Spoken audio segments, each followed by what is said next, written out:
36, this $8 Amish wall mix seals cracks for 100 years. The drywall industry hopes. You never hear. The crack runs down the wall like a lightning scar. You've seen it before. Your hand brushes dust from it again. Same place, same line, back again. There's a small bucket on the floor, half-used compound drying around the rim. That store-bought patch looked perfect 2 weeks ago. Now it's failing like dry earth after rain. I scraped mine open last night. The blade caught harder than it should have, like the wall was holding on to something it didn't trust. There's a jar sitting on the workbench too, cloudy glass, off-white mix inside, no label, no brand, just quiet weight. A neighbor once told me about it, said some old crews still use a mix like that for cracks that refuse to stay shut. $8. That's what he said it cost to make. And the strange part, he wouldn't tell me what was inside it. Something about that stayed with me longer than the crack itself. If you've lived long enough in one house, you start noticing things most people miss. Walls that don't stay fixed. Repairs that only last a season. Old tricks your father or grandfather never bothered to write down. If you've got a story like that, share it in the comments. Not the expert kind of story, the real one. And if you like hearing how older hands used to solve problems without running to a store, stay close here. This place tends to collect those kinds of memories. The house is quiet in that late evening way, just the refrigerator humming. Pipes settling, wood breathing slow. That crack on the wall runs straight down like it's been measured. Too straight to feel natural. Too familiar to ignore. I first noticed it last winter. Small enough to dismiss. Thin as a pencil line. The kind you tell yourself you'll fix later. So I did what most people do. I bought the tube, the ready mix, the promise in a plastic bucket. It went on smooth, clean, almost too easy. Looked perfect by morning light. For a while it held, 2 weeks, maybe 3. Then one morning the light hit it differently, and there it was again. Same line, same place, like it had been waiting patiently under the surface. I remember just standing there longer than I should. Not angry at first, just tired. Because this wasn't the first time. I scraped it open again that afternoon. The utility knife felt too light in my hand, like it wasn't made for anything real anymore. Dust came off in a fine powder, dry, soft, almost lifeless, and I thought quietly, without saying it out loud, why does something this simple keep failing? That question has a way of sticking. My neighbor came by later that week, old-timer, quiet kind of man, always watching things more than talking about them. He saw the crack, didn't say much at first, just nodded like he'd seen it in other houses, too. Then he mentioned something under his breath. Said some old AMISH crews used a wall mix that didn't behave like the modern stuff. Said it didn't shrink the same. Didn't crack back open so easily. I asked him what was in it. He just shook his head once, like the answer wasn't meant for passing around. That was it. But that's the kind of thing your mind holds on to. A sentence half finished. After that, every patch in this house started to feel temporary. Like I was renting my own repairs. I started noticing other places too. Corners that had been fixed twice. A seam above the door that always seemed slightly off after summer heat. Modern compounds are strange that way. They promise speed, ease, clean finish, and they deliver at first. But something in them feels impatient. Like they want to be done before they've really settled into the wall. One evening I caught myself just staring at the bucket in the garage. Half used, crusted at the rim. It wasn't the crack bothering me anymore. It was the cycle. Fix, fail, repeat. There's a kind of quiet frustration that builds when you realize you're doing the same repair twice for the same reason. Not because you did it wrong, but because the material never really finished its job in the first place. That thought stayed with me longer than I expected. And somewhere in that space between frustration and curiosity, I made a decision I didn't fully understand yet. I stopped buying more patch kits. Not out of protest, just hesitation, like I was waiting for something older to catch up to me. That's when I started looking for the mix my neighbor wouldn't describe. And the first place it appeared wasn't in a store. It was in a mason jar sitting on a wooden shelf in a barn that hadn't been modernized in any meaningful way. But I didn't know that yet. Not until I saw it up close. The barn smelled like old wood that has stopped trying to be new. Dust in the air, but not the sharp kind. The settled kind, the kind that tells you nothing here has been rushed in a long time. I remember stepping inside and slowing down without meaning to. Like the place set its own pace, and you either matched it or felt out of place. There were tools along the wall, not organized for display, just placed where they were last used, and on a narrow shelf near the workbench, I saw it. A mason jar, no label, no lid decoration, no brand mark. Nothing modern about it at all. Just cloudy glass and something thick inside. Off-white, slightly uneven, like it had been stirred once, then left alone on purpose. It didn't look like a product. It looked like something still in use. The man there, older, quiet hands, sleeves rolled halfway up, noticed me looking at it. He didn't offer an explanation right away, just wiped his hands on a rag. Slow, careful. Then he said almost casually, "That's for cracks that keep coming back. Not repair, not fix. Cracks that keep coming back." That wording stuck. He opened the jar and stirred it with a small wooden stick, not fast, not trying to blend it smooth, just enough to wake it up. It moved heavy, like wet soil after rain, not runny, not airy, controlled. He didn't measure anything, didn't glance at instructions. Just watched it respond. I asked him what was in it. He gave the kind of answer people give when they don't believe in short explanations. Lime base, he said, something mineral, and fibers, something to hold it together while it sets. Then he added something quieter. Most modern stuff is made to feel easy first. He didn't say it like criticism, more like observation. That line followed me out of the barn, because it explains something I had never been able to name. Modern wall compound does feel easy. It spreads like butter, sands like flour, dries fast enough to make you think you're done. But maybe that's part of the problem. Easy doesn't always mean finished. Back at home, I kept thinking about that jar, the way it didn't move like store-bought mud, the way it resisted being rushed. So I started doing something I don't usually do. I stopped looking for instructions first. Instead, I looked at the wall again. Not the crack this time, the behavior of it. It wasn't just opening, it was shifting slightly with temperature, expanding in heat, tightening in cold, like it never fully settled. That's when the suspicion formed, quiet, not dramatic. Maybe the material wasn't failing randomly. Maybe it was reacting exactly the way it was designed to react. Fast set, quick finish, move on. Because if a wall stays fixed too long, you don't buy much else. I didn't go looking for a conspiracy. That's not how this started. It started with inconvenience. The kind that repeats itself just often enough to feel intentional.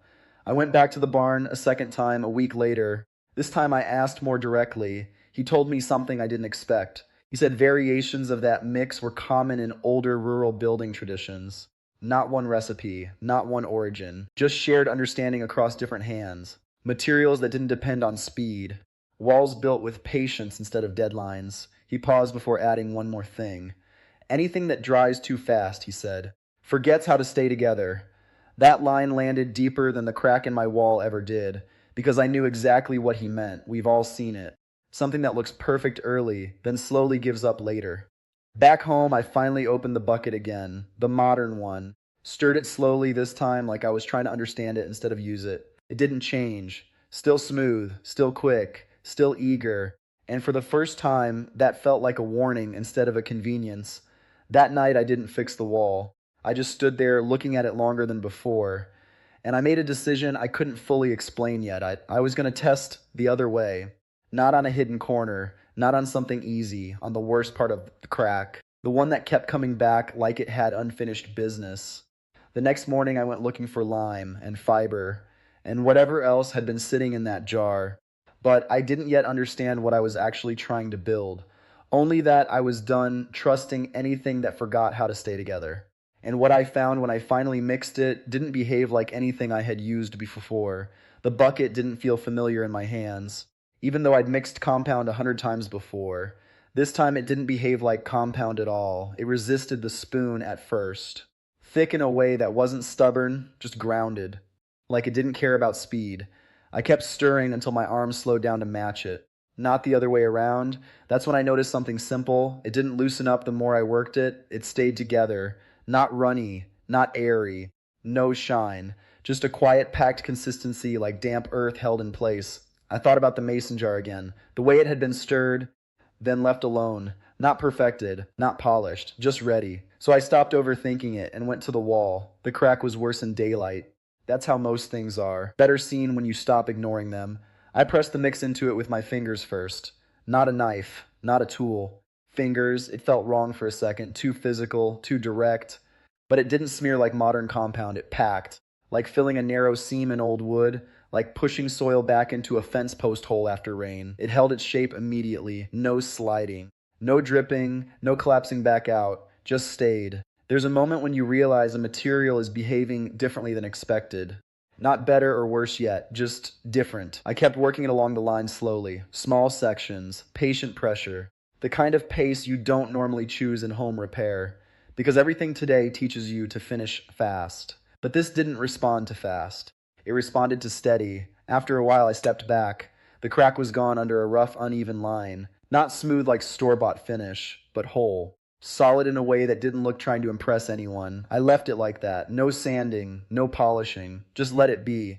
That was the part that made me uneasy at first. Modern repair trains you to chase smoothness, to erase every texture until it disappears into the wall. This didn't disappear. It settled. Later, I tried understanding why. Not with theory at first, with observation. The mix wasn't shrinking as it dried. That alone changed everything. Modern compound pulls inward as moisture leaves. That pull creates hairline stress, and stress becomes cracks again. This didn't pull the same way. The fibers inside, whatever combination they were holding shape as it cured, like a skeleton inside soft material.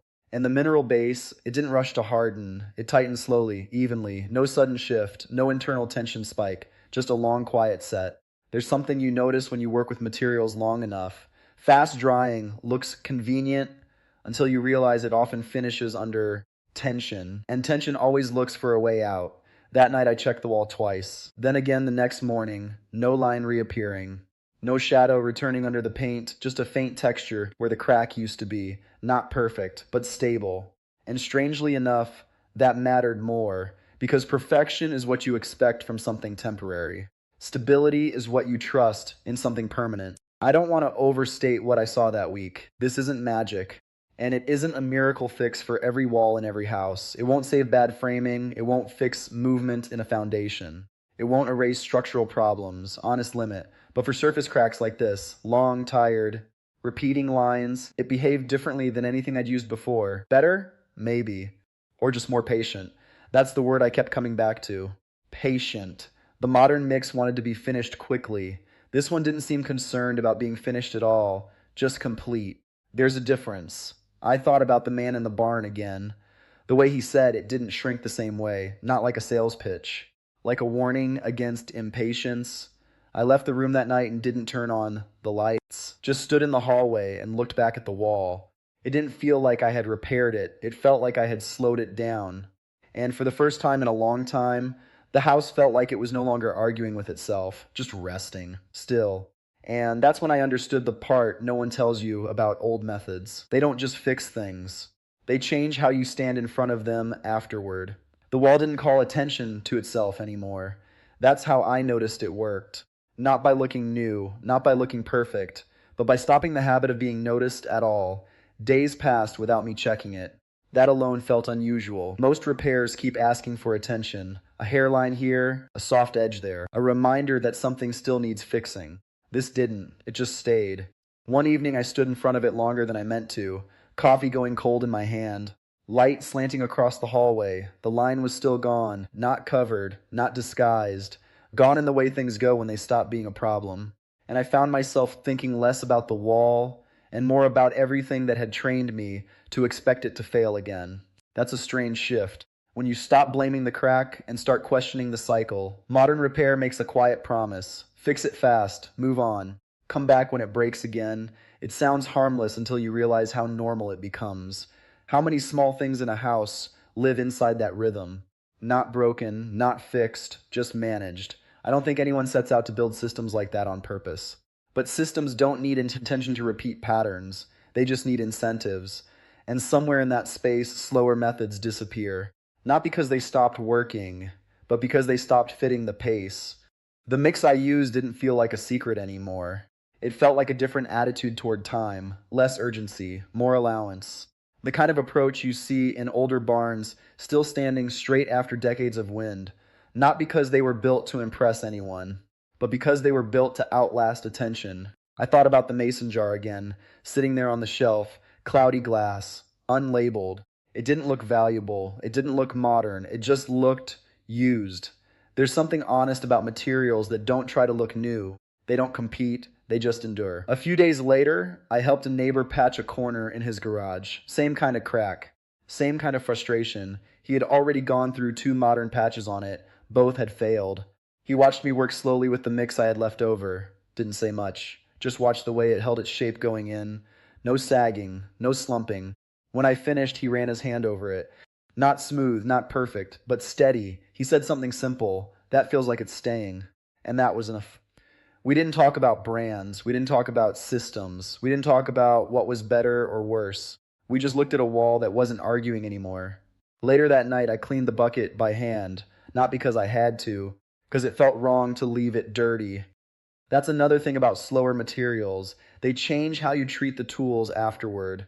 Not everything modern is wrong. That's not the point. Some things should be fast, some things should be easy. But walls aren't supposed to be temporary agreements. They're supposed to hold the shape of a home. And when you find something that does that with less noise, you notice. I don't know if this mix is the answer for every house. It won't fix deep cracks in structure. It won't replace real construction work where it's needed. But for the kind of surface failures that keep returning in the same tired places, it does something modern compounds rarely do. It stops asking for a second chance.